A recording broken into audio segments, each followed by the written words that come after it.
Okay, so we're diving deep into 28 years later today. Yeah, a sequel we never thought we'd see. This pasted text we found, oh man, it's juicy stuff. Definitely raises more questions than it answers, though. For sure. But that's what makes this so exciting, right? Absolutely. We're talking about a sequel set 28 years after, 28 days later. Can you imagine the world ravaged by the rage virus for almost 3 decades? I mean, think about it. A whole generation has grown up in this post-apocalyptic world. They wouldn't even remember what life was like before. Exactly. They'd only know chaos and survival.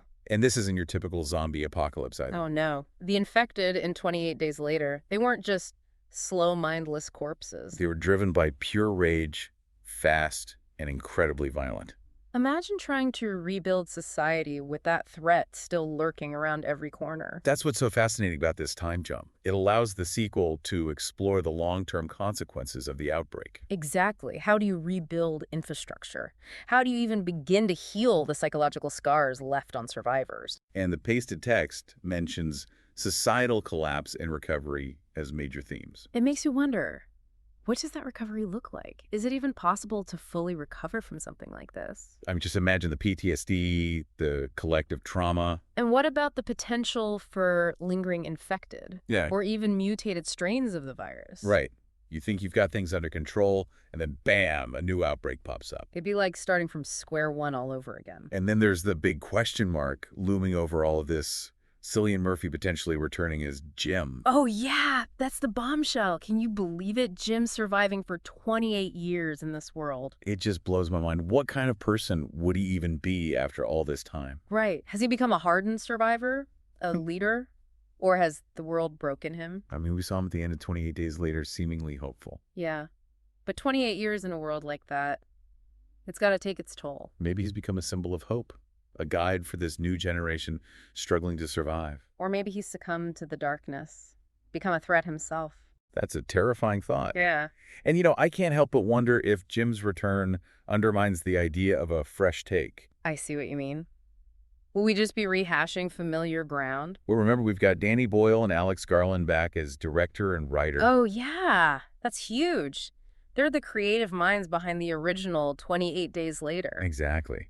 And they're known for pushing boundaries for their distinct styles. Boyle with his kinetic energy and that almost frenetic visual style. And Garland with his bleak, thought-provoking narratives. Having them both back, it suggests they're going for something truly unique with this sequel. I was just reading in the pasted text. Garland actually said, "We're not interested in simply rehashing the past." Oh, really? Yeah, he said, "This is about exploring the human condition in the face of long-term consequences." That's interesting. So it sounds like they're really diving deep into the psychological and societal impact of the rage virus. Exactly. It's not just about the scares this time. It's about how humanity survives and rebuilds after such a devastating event. Think about the potential themes. Guilt, forgiveness, the burden of survival, maintaining hope in a shattered world. It's a rich landscape for storytelling, and I have a feeling Boyle and Garland will use it to deliver both visceral thrills and thought-provoking commentary. Absolutely. So yeah, we've got a world transformed, familiar faces potentially returning, and a creative team that's known for pushing boundaries. It's all shaping up to be a truly unique and thought-provoking sequel. But the biggest question remains, what story will actually unfold in 28 years later? What direction will they take it in? That's what we want you all to think about. How would you approach this story? What themes would you explore? How do you envision humanity grappling with the long shadow of the rage virus? Let us know your thoughts, because this deep dive, it's just the beginning of the conversation. So much more to unpack here, folks. Yeah. Stay tuned. Today is your lucky day.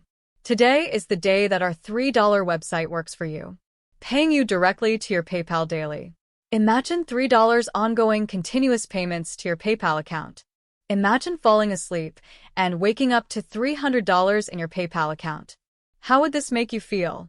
How could this help you? What bills could you pay? What kind of fun could you have? What does that retirement look like now? All for a one-time payment of $3. This website is DFY done for you, fully built and completely hosted, and never stops collecting payments for you. You have spent $3 on coffee on a regular, but that coffee won't help you create multiple streams of income. Click the link below.